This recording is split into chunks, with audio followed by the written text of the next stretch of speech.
Halo teman-teman, selamat pagi, siang, sore, maupun malam. Dimanapun Anda berada, semoga tetap sehat selalu ya.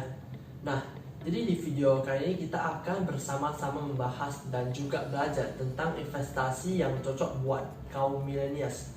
Untuk topik ini sebenarnya di-request oleh salah satu followers kita dan juga sudah di-voting oleh kurang lebih 400-an orang untuk setuju membahas topik kali ini ya. Nah, sebenarnya apa sih itu kaum milenials? Untuk lebih lengkap kita coba tanya ke Mbak Google.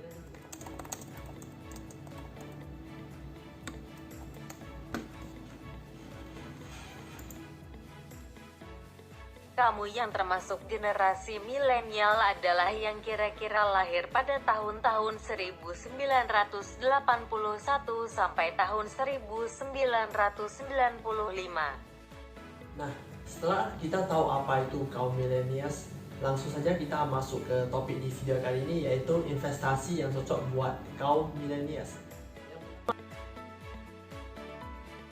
Yang pertama adalah reksadana. Jadi secara sederhana, reksadana itu adalah kita menitipkan uang kita kepada manajer investasi yang sudah berpengalaman untuk memanage uang kita. Jadi uang yang kita miliki dipakai mereka untuk diinvestasikan ke instrumen-instrumen investasi yang lainnya. Nah, di reksadana ini ada dibagi menjadi 4 level ya. Dan yang pertama adalah reksadana pasar uang. Jadi reksadana pasar uang ini adalah reksadana dengan tingkat risiko terendah dan juga return yang bisa dibilang paling rendah juga. Nah, jadi manajer investasi ini menggunakan uang kita untuk diinvestasikan ke instrumen investasi seperti deposito dan juga obligasi. Nah, yang kedua ini adalah reksadana pendapatan tetap. Nah, ini bisa dibilang level 2-nya. Jadi sedikit lebih risikonya sedikit lebih tinggi dibanding reksadana pasar uang, tentunya dengan return yang lebih tinggi juga. Nah, yang ketiga ini adalah reksadana campuran. Nah, ini adalah reksadana dengan level 3. Risikonya lebih tinggi juga dan juga returnnya lebih tinggi. Biasanya manajer investasinya itu menggunakan uang kita untuk diinvestasikan ke instrumen seperti obligasi dicampur dengan saham juga.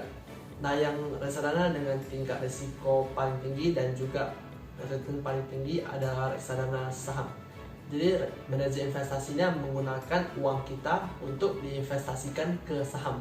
Tentunya dengan saham-saham yang dia pilih ya, karena dia sudah berpengalaman, jadi mungkin cara pilihnya lebih jago dibanding kita yang masih baru terjun gak lama di dunia investasi ini.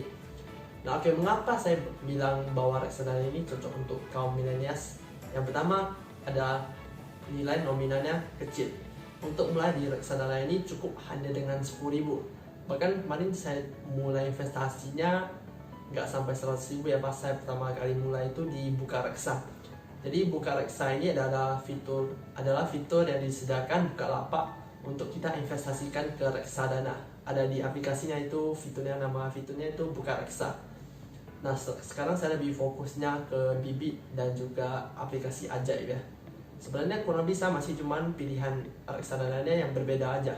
Kalau yang paling lengkap setahu aku itu di bareksa.com itu adalah instrumen tempat kita investasi reksadana terlengkap dan terbanyak yang pernah ada di Indonesia ini ya. Nah, oke. Alasan kedua adalah pendaftarannya 100% online. Jadi tanpa kita harus pergi ke kantor manapun, tanpa harus kita keluar dari rumah, kita bisa buka tabungan dan juga investasi 100% online.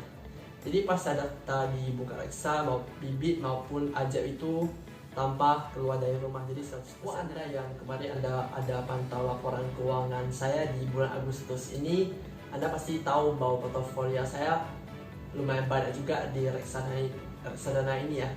Sebenarnya lebih banyaknya di reksadana pasar uang sih, karena kondisi market sekarang saat ini saya juga kurang tahu juga mau investasi kemana. Jadi mungkin 40%-an saya sekarang di reksadana pasar uang, mengingat market sekarang itu nggak pasti dan juga banyak risiko yang akan terjadi. Jadi saya memilih yang aman terlebih dahulu. Mungkin tunggu market agak recover, saya akan alihkan ke instrumen investasi yang lainnya ya.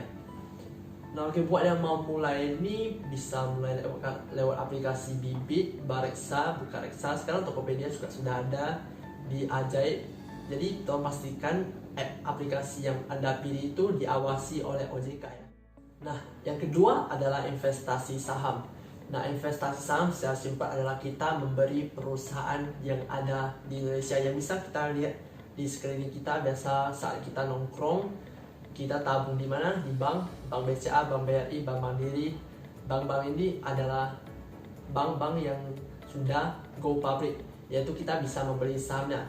Nah, kalau kita ke mall biasanya ada Matahari dan juga Ramayana. Itu mereka juga merupakan perusahaan yang sudah go public. Setahu saya di Indonesia yang go public ada 600 lebih perusahaan ya.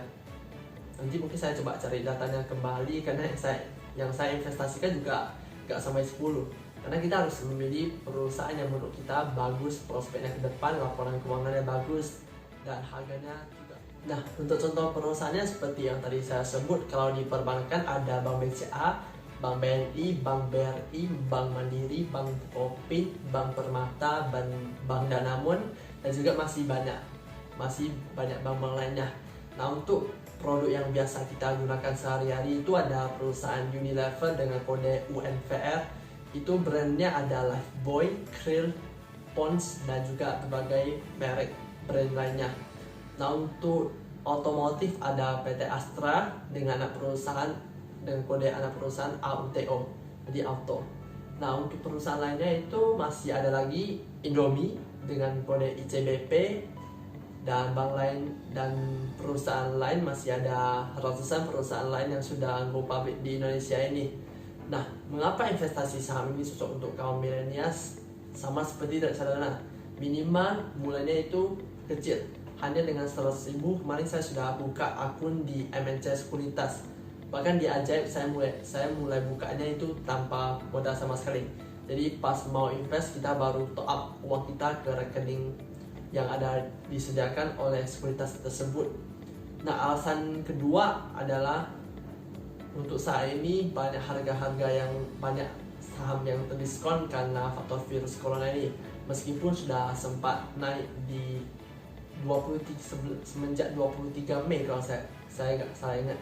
Jadi harganya itu dari sangat bottomnya itu sekarang sudah mulai di cover. Nah, apakah akan terjadi crash selanjutnya itu agak ada yang bisa diprediksi ya.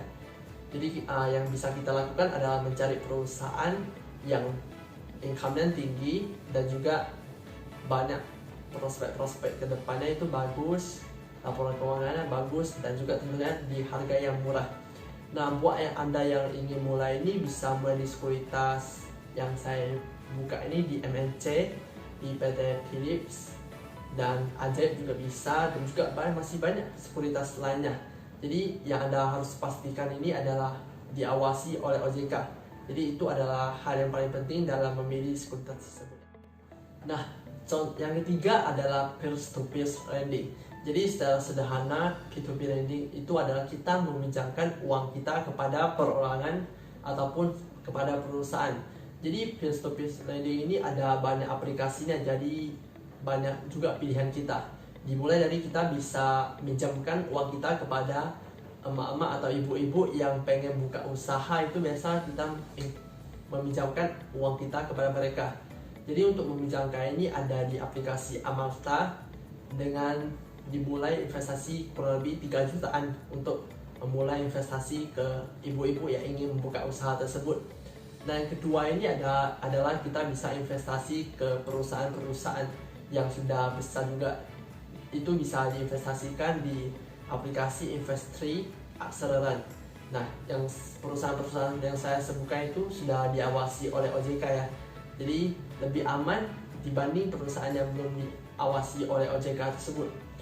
Nah, yang ketiga ini mungkin Anda bisa minjamkan ke persona. Jadi untuk orang yang ingin membeli laptop misalnya yang untuk konsumtif. Jadi menurut saya ini saya kurang analisa di bagian ini, karena menurut saya resiko kita meminjamkan kepada orang-orang yang ingin memakai uang kita untuk membeli sesuatu yang konsumtif itu resikonya besar ya. Meskipun bunganya juga besar, tapi resikonya sudah terlalu besar jika orang tersebut hanya ingin memakai uang kita untuk membeli laptop. Berbeda dengan yang kedua yang tadi kita sebut, itu kita minjamkan ke ibu-ibu karena mereka ingin membuka usaha, mereka ingin mencari uang sendiri namun tak punya modal untuk memulai usaha. That's why kita membantu mereka untuk supply ke modal tersebut, dan mereka itu membalikannya per minggu. Jadi dicicil per minggu selama kurang lebih 50 minggu, itu setahun. Dan mereka mencicil modal dan juga bunga kita kepada kita. Jadi dicicilnya per minggu. Kalau di Acceleran dan investor ini kita meminjamkannya kepada perusahaan-perusahaan yang sedang membutuhkan uang. Jadi biasanya perusahaan itu bisa minjam ke bank-bank juga. Nah, jadi kita bisa dibilang kita sebagai banknya, kita langsung minjamkan ke perusahaan tersebut. Memang sih ada resikonya, namun bunganya juga lumayan tinggi. Nah, menurut saya selagi kita itu bisa minjamkan ke perusahaan yang sehat, dan juga kita bisa tahu tujuan mereka meminjamkan uang kita itu untuk ngapain. Jadi untuk proyek ataupun untuk hal-hal seperti apa. Dan biasanya ada jaminan yang diberikan. Nah, jadi jaminan ini tiap perusahaannya beda-beda ya. Nah, buat Anda yang mau mulai ini, bisa di aplikasi yang saya sebutkan tadi, itu ada Amarta, Acceleran, dan juga Investri. Sebenarnya masih banyak lagi sih peer-to-peer lending aplikasinya. Nah, namun yang saya sekarang tahu ini hanya 3 tersebut, dan yang sekarang saya investasikan itu ada di 3 aplikasi tersebut. Jadi saya lebih tahu mengenai itu. Untuk 3 perusahaan itu sudah diawasi oleh OJK. Nah, bagi Anda yang mau mencoba peer-to-peer lending lainnya, itu mungkin Anda bisa coba cek dulu ya, apakah perusahaan tersebut diawasi oleh OJK atau belum. Nah, untuk dana awal mulai ini, kalau di Acceleran bisa dimulai dari Rp100.000. Kalau di Investri saya kurang tahu ya, biasa saya investnya itu Rp1 juta. Dan kalau di Amarta ini biaya investasi awalnya itu lebih besar dibanding Acceleran dan Investri. Untuk di Amarta ini biaya mulainya itu kurang lebih 3 jutaan, karena kita seorang diri mendanai seorang ibu yang ingin membuka usaha. Berbeda dengan Investri dan Acceleran, di mana kita itu uangnya berkumpul bersama untuk meminjamkan kepada perusahaan tersebut. Biasanya perusahaan tersebut itu membutuhkan dana ratusan juta rupiah sih. Jadi kita kongsi-kongsi memberikan pinjaman kepada mereka. Dan kalau Amarta ini kita hanya seorang diri memberikan pinjaman kepada ibu-ibu tersebut. Nah, untuk cara mulainya itu, yang saya mulainya itu 100% online juga. Jadi mengapa saya bilang ini cocok untuk kaum milenials, karena kaum milenials ini cenderung sudah melek teknologi ya. Jadi gak ada kata gaptek lagi. Buatnya Anda yang mulai langsung do research, ataupun jika Anda punya pertanyaan, itu bisa tanyakan melalui komen di bawah ini, ataupun langsung DM ke IG saya. Akan saya tampilkan IG saya di salah satu di atas ini ya. Nah, oke, terima kasih sudah menonton video saya kali ini. Jika Anda ingin mendengar topik-topik lainnya, itu bisa DM ke saya ataupun komen di bawah ini ya. Stay tuned and thank you for watching.